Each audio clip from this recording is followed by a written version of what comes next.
What's up, everyone? It's Tetrosphere, and we're coming back with another commentary from the GalaxyBusterTCG case tournament commemorating the release of Justice Hunters. We do have on the left Robert Seat Buckle on Canine Vanquish Soul, who just recently had his way with me in the prior round. On the right, we do have the Brock Sarabin on the Yummy strategy, who we also saw take down Ron 2 videos ago. With all that said, let's get into the question of the day. I just want to know from you, let me know down below, who's the best doggy? Huh? Who's the best doggy? Yeah. Who's the best doggy? If you've been around my channel, you know that's Gravy, the best boy, the GOAT. With that out of the way, let's get into some gameplay, huh? Let's start watching some YuGiOh, and then we'll talk about what we see. Looked like Brock rolled an 8, if I'm not mistaken, and that's a 4. Not higher than 8. So Brock will have the choice, and I'm guessing he's gonna pick first. That would be what I would do if I was in his position. But we do have the Perulia in the draw or standby phase from the Seat Buckle. Opening move. Prosperity from Brock. Now, I'm interested in, we've seen this a couple times now.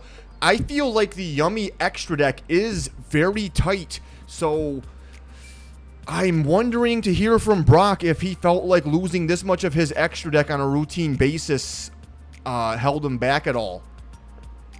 We did see him win once despite it, so you know, obviously it's worked out in at least some situations, but just because something works out sometimes doesn't mean you feel great about it all the time, right? Looking like we got a couple engine pieces there. 2 of the field spells. Truly the only great piece there is Cupsy. The only thing that I think you might pull is if you already have a ton of engine, you might take the Ash or the Imperm just to kind of layer your end board up a bit, get some either back row or hand interaction, which it looks like he's going that direction. Unless this is what he's taking out, like he's eliminating. He is picking the Ash. So that telegraphs to me that this guy's hand is already pretty engine heavy, or he's afraid of a Fuvalos, and he just wants to be able to play and negate the Fuvalos if it comes down, which I do think I just saw a Fuvalos in the hand of Robert, so not a terrible pickup on the side of Brock. Either way, we're going to go ahead and normal summon the Cupsy and grab Surprise. Seems like we're all good on resolution, so we're going to link the Cupsy off into our Starlight Rare Snatchy,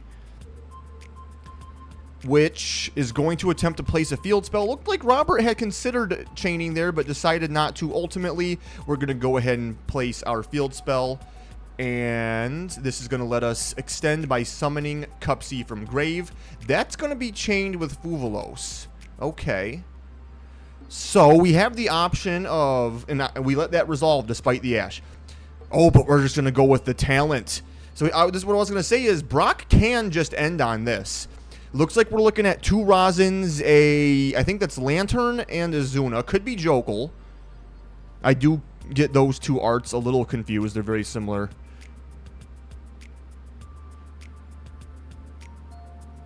Obviously, the double Rosin is not the way to go. Looking at it, I do think that's definitely Lantern. Azuna's pretty dead against you, so yeah, I think you put Lantern back just so they can't extend.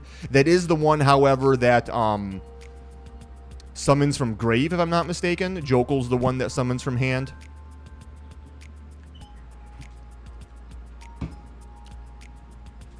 So yeah, oh, we are sending back the Azuna. Okay. I guess that way, because we do have the Ash, so that way we can feel safe about ashing them. And Azuna would be live in that scenario. So we're going to set 2 and pass. We do still basically have all of our plays online with just the Snatchy and Cupsy. This deck is very capable of executing its game plan once it has gone first on the opponent's first turn, being turn 2 of the game. So we're going to go ahead and normal summon the Rosin, and I would suspect that it is at this point that we're going to go ahead and attempt to search. Imperm there is huge because it obviously also negates the effect to blow up the column. And considering we know the hand, unless that top deck was fairly stellar,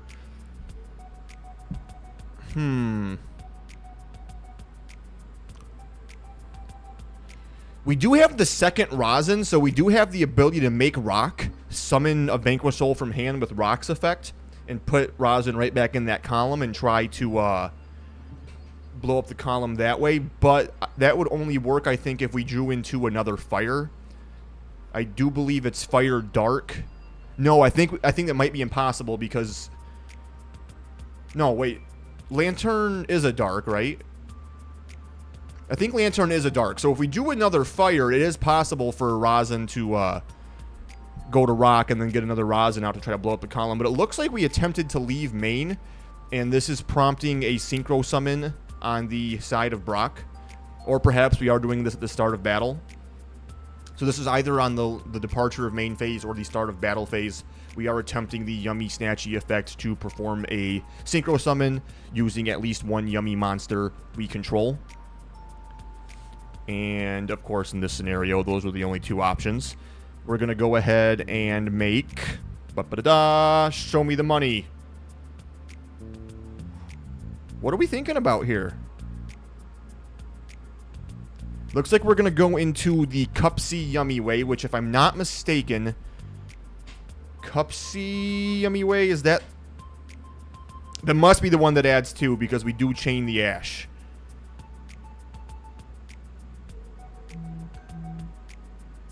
We're going to chain to tag out right there on the spot, which makes sense because that's going to put Snatchy back on the board and Cupsy out, which this will allow Cupsy to either search or draw one.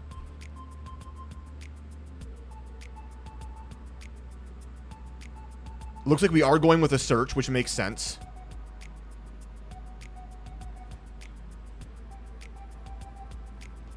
Going to go ahead and grab the Starlight Rare Lalipo.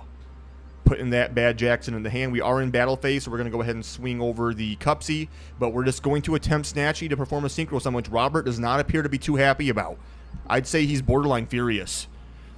Going into... Is that Cookie Yummy Way, which I think is the Book of Moon?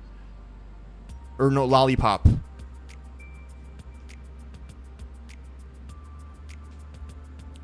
I'm guessing this is the Book of Moon either way. Negative. It's the one that summons 2 from grave. Okay. With their effects negated.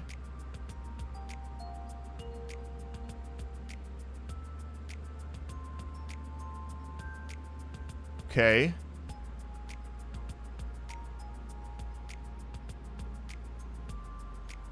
So now we're going to go ahead and leave battle, go main phase 2, make our Rock of the Vanquisher.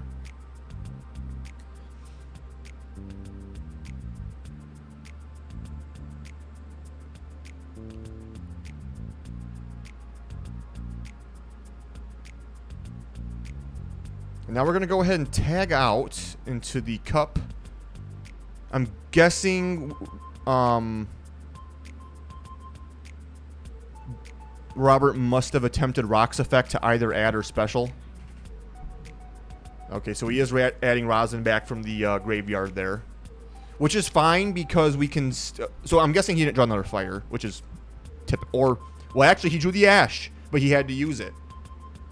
Point being... Now he has 2 Rosins in hand. He can Rosin pop on the opponent's turn because Rock can, of course, summon one of them from hand. And then it can activate, revealing the Lantern and the other Rosin. But play is back to Brock, who will either normal or special summon the Lalipo. And this one on summon... can... I think this is the one that can shuffle back a card from grave, or if it was summoned by a Synchro, it can banish it instead. And it looks like we're going to go ahead and go Rock effect to summon Rosin. Rosin is going to hit the board and probably on summon going for the search. There's the Ash Blossom. Pretty good. That's all he needed to see. Robert says, let's go next game, and Brock does take him down in game 1. Really enjoy seeing the different decks of the format and the way they all interact differently, and the sort of rock, paper, scissors element we have where Mitsurugi variants and Malice aside, You do have this sort of dynamic where Yummy has a very good matchup into the into the K9 variants. K9 has a very good matchup into the Draco Tail variants because, of course, the K9 cards between like Ripper and what have you have a lot of punishes for everything that Draco Tail wants to do. And then Draco Tail has a pretty good matchup into Yummy because, of course, Yummy's primary interactions are board removal and these Book of Moon style effects, which Draco Tail isn't heavily threatened by because a lot of its things trigger Engrave, and because it's a fusion-based strategy, of course, you have no problem fusing with face-down monsters. Now, that's not to say that any of these quote-unquote poor matchups are completely without answers. Of course, Yummy has cards like Herald of the Arclight, and Draco Tail has ways to deal with some of the K9 stuff, especially because a lot of the graveyard bonus effects don't target. So on and so forth. K9 has ways to deal with Yummy as well, but I like this dynamic we have where we have these sort of like 60-40 or 70-30 pairs where you generally expect that one style of play is going to be better than another versus the other, but with proper deck building, deck concessions, making the right tech choices, you can sort of make good decisions about how you're going to play into these matchups, how you're going to tech for them, overcome those weaknesses, and it really allows players to express their technical play, their skill in deck building, their skill in metagaming, tech choices, and I think that this is going to be a really, really nice format for that, a very skillful format, very fun format, even in the games where I'm getting absolutely hammered, which is going to be a lot because I'm just not that great, but hey, we're all trying to get better here, right? That's why we're here on YouTube watching players that really know how to play the game play. I'm having a blast with it. I really love all these decks, and I love the dynamic. With all my yapping aside, it does appear that we're basically finished up with siding. Brock has presented his deck for cut over to Robert, who just offered his deck for cut over to Brock, giving it a quick little hand shuffle. And the classic three-way cut. We are going to go ahead and start play. Robert, of course, this time having the choice to take first, and it looks like he will utilize that opportunity to go ahead and start off with the normal summon of Vanquish Soul Razin, who, of course, on summon can add a Vanquish Soul monster. I do believe it's specifically a non-warrior. Essentially, it can add anything other than itself, because it is my understanding that every single Vanquish Soul is a different type. Yeah, it's a non-warrior. And we're going to go ahead and attempt to impermanent. We're going to Book of Eclipse. That is interesting. But we have Ash for the Eclipse? We really do not want this Razin to resolve, which absolutely makes sense because we know that Vanquish Soul is a deck that when it gets its hand advantage and it gets the attributes it needs, it stays in that hand advantage and it stays having the attributes it needs. We do, however, have the thrust for retaliation. This will be something that we have to set, but of course I did see D-Barrier there, so D-Barrier call Synchro is definitely an option. We could set a engine card if necessary. We could also set that Snow Devil if we think our hand is good enough for that. I would be quite surprised if we don't go D-Barrier. But I did see another trap in Robert's hand, which I couldn't quite make out what it was. But if it was already a D-Barrier, then it might make sense to not go that route. Setting the stake possibly makes more sense if you think you can survive the turn. You can activate stake on your next turn, get playing, and if that other trap was in fact D-Barrier, you probably feel pretty good that you're going to survive. So I do think that setting follow-up in the form of engine there probably makes a lot of sense. Brock does draw into 4 cards. He's looking at 2 back row, one of which he knows is not currently live, and a Rock of the Vanquisher, and 2 cards in hand. If you're Brock, you're probably feeling pretty decent, but you're in this position of not knowing exactly what is the live back row card. Robert, however, is met with an evenly matched, which I do think is a pretty great tech choice here in the Vanquish Soul matchup. However, in this case, you do give up your battle phase just to trade +1. Especially in this case, I mean, he can just chain the D barrier. So truly, he only has to choose between the rock and the Stake Your Soul. This, you know, things happen. Like, you can't always expect evenly to work out well, but this, I think this traded very favorably for Robert. He knows he's going to survive the turn. He only lost truly one card to the evenly matched. We do have Obedience Schooled, which I think Robert has an Ash Blossom in hand, but what it's going to come down to is, do you want to give up your attribute? I think in this case you definitely do, because that stops Brock from going +2 for nothing. So, we now have the normal summon of Cupsy.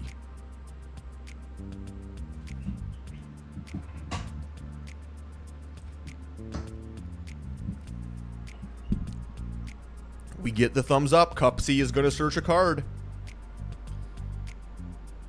And I would be very surprised if it doesn't add surprise. There it is. No shocker here.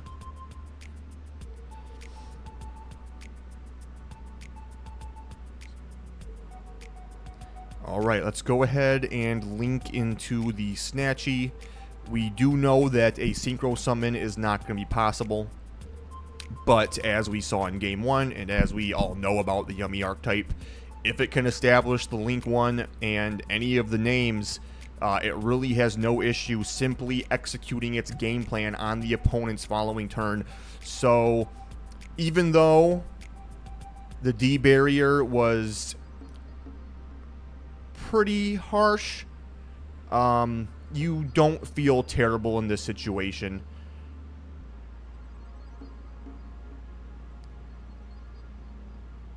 Now, Obedience Schooled did not resolve. It is my understanding, someone correct me down below if I'm mistaken, it is my understanding that you are not beast locked.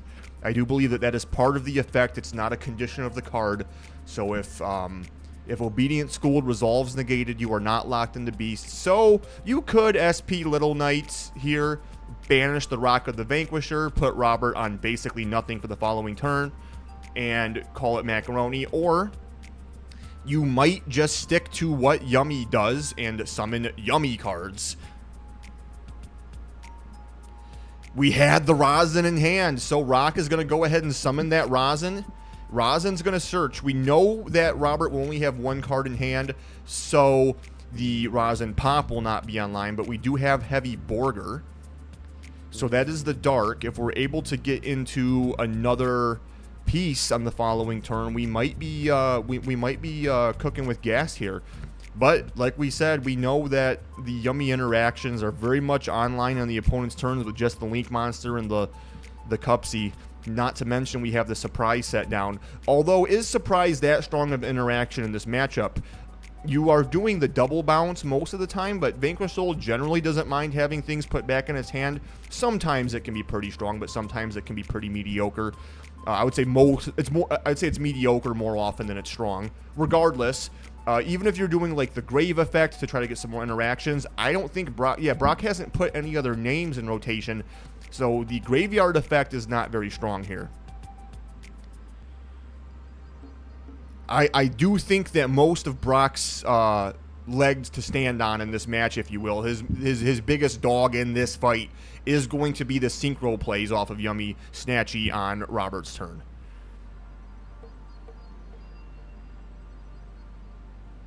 Looks like we chose to stay in main phase, and we're considering an extra deck play here.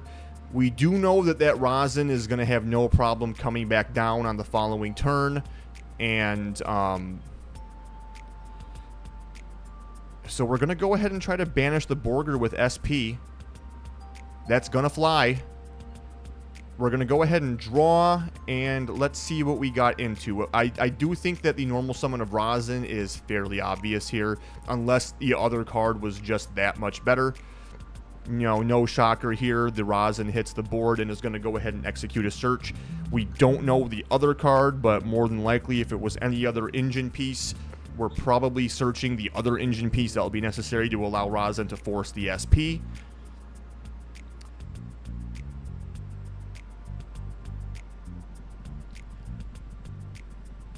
And that would come in the form of Dr. Madlove, which is a Dark. And that would mean that if the other card in hand happens to be a fire, then the Vanquish Soul Rosin Destruction effect, which it looks like it is... Ooh, was that Ash Blossom I'm looking at? It looks like if that's the case, it would be a fire. And yep, that's exactly what we got going on. So we are forcing the SP here. What is even the play? Because Dr. Madlove's gonna... you can't really stop the Madlove, excuse me, from coming down. However, what do you really have? Because you can't surprise bounce the Madlove when the field spell targets unless you have light beasts of your own. So we're going to go ahead and try to temporarily banish the Rosin in addition to our own SP.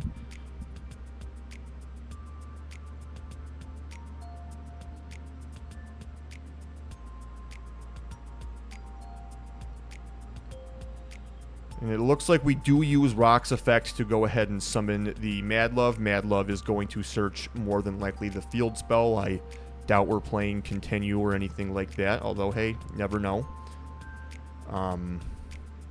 Yep, there's Vanquish Soul Start. I do find it interesting that Start was released after Continue, but regardless, we do use the field spell's effect targeting the Madlove to add a Vanquish Soul of a different attribute. We know the other card in hand is Ash Blossom, so that Holly Sue is not online, if I'm not mistaken. But we are going to go ahead and make a second rock. Is this a soft once per turn? It can't be, right? Surely. Yeah, you could only use this effect of Rock of the Vanquisher once per turn. It is a hard once per turn. So, for one reason or another, we obviously thought it was a soft once, or we just needed to get Madlove Engrave. I can't think of any such play where that would have been relevant, but that is out there. We're going to go ahead and swing with Rock of the Vanquisher, which has 0 attack. Okay, so I think that that is just to make Vanquish Soul Rocks online. We do respond to the attack deck with Cupsy. Well, hang on a second. Rock of the Vanquisher is not a Vanquish Soul card, so attacking with it doesn't actually make Vanquish Soul Rocks online, does it? Or is that...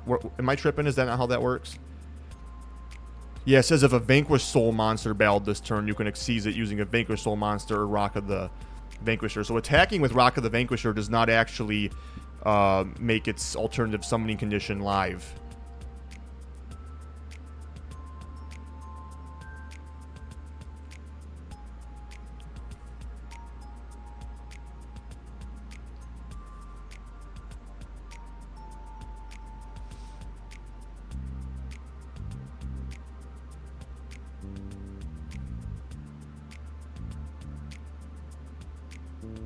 Yeah, so Typhon. Okay.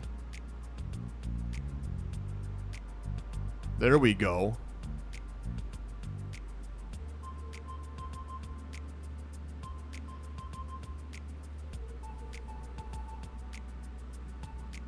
I do wonder why we went battle phase in that case. We're going to go ahead and resolve SP in the end phase. Rosin hits the board, and we are back in business as Brock draws for turn. We know the hand is Holly Sue and Ash Blossom. Brock is working with what looks like 4 or 5 cards, all of the monsters, and we do have an SP Little Knight on the field. We're going to go ahead and normal summon our Cupsy and attempt to search a Yummy spell or trap, or actually Yummy card, my apologies. We consider hitting that with Ash Blossom, but we're probably just going to let that go. We don't know how many surprise Brock is on, but it looks like we're going to chain Rock of the Vanquisher to add Madlove to hand from the grave. So that means we have all 3 attributes. We have an Earth from Holly Sue, a Dark from Madlove, and a Fire from Ash Blossom. So basically every Vanquish Soul effect is online except for the Double Fire Jowlong. Cupsy grabs Lalipo.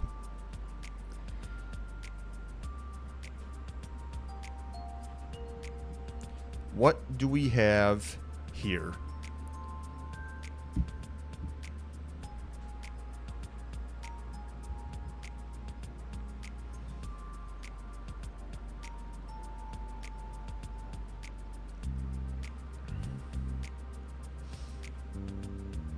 Typhon decent for removal in this matchup, but the Floodgate effect's going to be largely meaningless. I do think that that's possibly hurting you a bit more than it's hurting Brock, for the simple fact that you have 2 monsters with... Was it just the one? Does Borger have 3,000? Either way, Caesar Valius definitely, if not also Borger.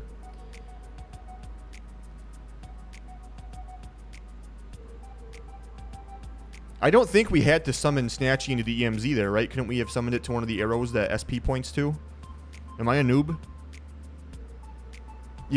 I know SP in that zone wasn't summoned from the extra deck to that zone, but I thought that that was fine. It was still a Link arrow, but maybe I'm tripping. Regardless, I don't think Brock thought that that game was winnable, and he goes ahead and declares that he would also like to concede. And we do have a Game 3 underfoot. Underway? Underfoot? I don't know. Whatever you want to call it. I don't care. It's under something. We do have a Game 3 on our hands. It's both under something and on our hands. Apparently, Brock will have the advantage of possibly going first here, which, as we saw from Game 1, Yummy can be incredibly powerful at doing, even under the influence of 2 Molcharmy effects. However, this time, Robert will have access to his side deck, which, as I discussed in the previous side, knowing that Yummy is going to be one of your worst matchups, this is probably something that you tech very heavily for in the extra deck. Lots of options to play against Yummy. You could go extremely targeted, or you could go pretty broad. By extremely targeted, I mean things like Raigeki or Ally of Justice Quarantine, things like Power Filter.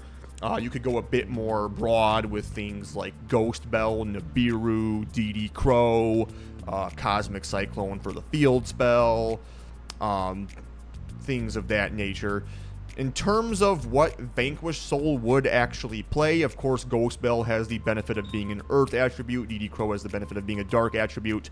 Pankratops on its own is not very good, but if you have Pankratops plus a way to deal with the quick play, that can be very good. So like Pank plus Ghost Bell, if you can like force the quick play, Ghost Bell it so they don't establish more of a board, and then go Pank. As long as they can't threaten the quick play to bounce your Pankratops before it starts board breaking, Pankratops is pretty good. You just gotta take care of the quick play first, and of course it's an Earth monster, so Vanquish Soul benefits from that. In terms of what Yummy might bring in going first against Vanquish Soul, Vanquish Soul is very hard to tech against. There's some targeted stuff that you can do that's kind of like cute, like, the Eye of Truth or whatever. I was on Gravedigger's Trap Hole, which I thought was pretty good in the matchup. Per the advice of some of the more goated players at my locals, I switched to Solemn Strike. I still really like Gravedigger's Trap Hole, but hey, I'm a Trap Hole stan. It just is what it is. Solemn Strike obviously is quite good.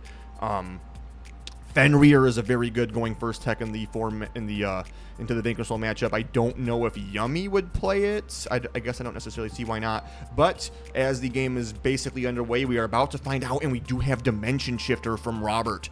So what can we do without our graveyard if we're going first playing Yummy? I mean, I talked about some graveyard hate like DD Crow or Ghost Bell, or even something like Ally of Justice Circuit Reader, which I didn't mention before, but the ultimate graveyard hate in form of Dimension Shifter didn't even cross my mind. Of course, that is potentially a phenomenal blowout for this matchup. As we can see, Brock is not so sure of what the next move is going to be. I'm not even sure if the Dimension Shifter has resolved, or if we're looking at our extra deck options cross-referenced against our hand to see what plays we might have. But it looks like it's certainly resolved. We're in open game state. We're just going to set some back row. Looks like we're putting 2 in the back row there. I do know that Yummy is often on Droplet. I happen to know for a fact that Brock himself is on Droplet. And Droplet, of course, is not good against Shifter.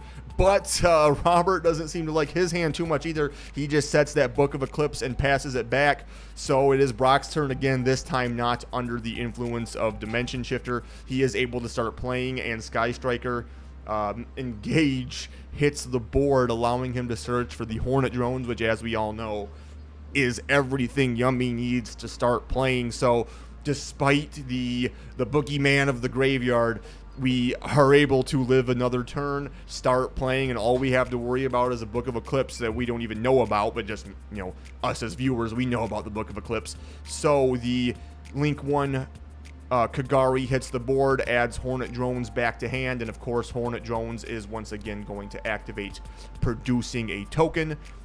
Seems like we are not going to interact at this point. And we're going to go ahead and make Cup C Yummy Way, which is going to attempt to, if I'm not mistaken, add 2 Yummies and discard a card from the hand. So there's the Cup. What else do we got? The Cup and the Cookie are going to the hand. We're going to go ahead and discard a card. Looks like we're going to go ahead and discard Dominus Purge.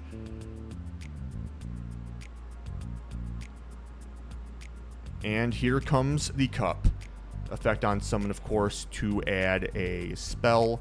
Or I keep saying spell because they often search Surprise. It does not have to be a spell. It can be anything. We're going to go ahead and attempt Book of Eclipse, which is kind of funny that we discarded Purge. That's another Purge set. It doesn't matter. Purge can absolutely negate Book of Eclipse. It is, if I'm not well, actually, I should probably not be yapping. Can Purge only negate effects that would add in a card to the opponent's hand?